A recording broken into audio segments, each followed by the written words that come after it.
ایک نوجوان کا کردار بڑا عجیب تھا. میلاد کا دن تھا 12 ربیع الاول. شاید میں نے یہاں دہرایا ہو یہ بات. میں ٹرین سے اتر رہا تھا, ایک نوجوان مجھ سے کہنے لگا, حضرت میں چاہتا ہوں کہ آج حضور کی بارگاہ میں کوئی اچھا تحفہ پیش کروں. صاحب جھنڈے, کمکمے, مٹھائیاں سب لگا کر کے تو تحفے پیش کرتے.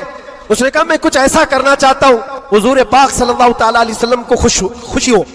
میں اتر رہا تھا, اچانک ذہن میں یہ بات آئی, کہا اللہ کے نبی کے اخلاق یہ تھے کہ وہ بوڑھوں کی مدد کرتے, ان کا بوجھ اٹھاتے تھے. مکہ میں حضور مشہور تھے اس بات پر. ہم اتر رہے ہیں, دیکھو ٹرین سے کوئی بوڑھا اتر رہا, اس کا سامان اٹھا کر پہنچا دو, سنت ہے یہ بھی. اور آج 12 ربیع الاول ہے, تم حضور کی بارگاہ میں خراج عقیدت پیش کر. یہ بات کہا اور میں گزر گیا. وہ جوان ایک بوڑھی عورت 2 بڑے بڑے شاپر لے کر آ رہی تھی, اس کے پاس گیا اور کہا کہ اماں جی مجھے دو, میں اٹھاتا ہوں.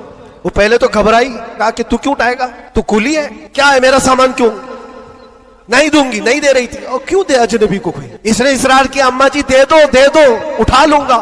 کہا اتنا کیوں کہہ رہا ہے بیٹا, تو سامان لے کے بھاگنا ہے, کیا کرنا ہے. اس نے صاف صاف سمجھا دیا, اماں جی بات یہ ہے آج 12 ربیع الاول کی تاریخ ہے, ہمارے پروفٹ محمد صلی اللہ علیہ وسلم کا جنم دن ہے, اور ان کی عادت تھی کہ وہ بوڑھے لوگوں کا بوجھ اپنے ہاتھ اٹھاتے تھے. میں چاہتا ہوں کہ ان کا عمل دہراؤں, ان کے اخلاق پر عمل کروں اور میں ان کی روح کو خوش کروں.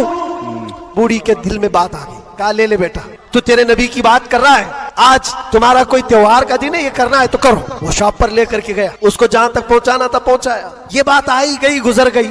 ہم بھی تو سوچتے ہیں کہ چھوٹی سی بات ہے. 6 مہینے گزر گنے کے بعد, 6-7 مہینے کے بعد اس نوجوان نے مجھ سے کہا کہ حضرت وہ بوڑھی عورت جس کا میں سامان اٹھایا تھا وہ ابھی رابطے میں, کانٹیکٹ میں ہے, ابھی آئی اور کہہ رہی ہے کہ بیٹا 6 مہینے گزر گئے, اب تک میں تیرے نبی کا بایو ڈاٹا ہی پڑھ رہی ہوں,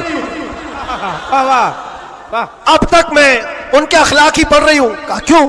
کہا تیرے اس عمل نے مجھے اتنا متاثر کیا کہ اس زمانے کا کوئی جوان, ارے میرے بیٹے میرے پوتے نہیں آئے مجھے لینے, کسی اور کا بیٹا میرا سامان اٹھا رہا ہے, اس کے اندر اتنا اثر کہاں سے آیا. اور جب تو نے بتایا تیرے نبی کے عمل ہے, میں نے سوچا کہ اس نبی کو کیوں نہ پڑھوں. پڑھتے پڑھتے میں اس مقام پر پہنچ گئی. بتاؤ تیرا نبی کہاں ہے, میں بھی جاؤں غلامی میں شامل ہو جاؤں. واہ واہ واہ واہ, سبحان اللہ. تمہارے اخلاق سے انقلاب آ سکتا ہے, تمہاری عادات سے انقلاب آ سکتا ہے, لیکن جب تم خود سیرت نہیں پڑھنا چاہتے تو دنیا تو پھر یہی تانے دے گی کہ آتنکوادی ہیں, یہ دہشت گرد ہیں, ان کے منہ پر تھپڑ مارنے کا طریقہ یہی ہے. ہم تمہاری سرٹیفکیٹ کے محتاج نہیں ہیں, ہم تمہارے بولے جانے سے کچھ بھی پرواہ نہیں کرتے, تمہیں اپنے نبی کے اخلاق کر کے دکھانا ہے.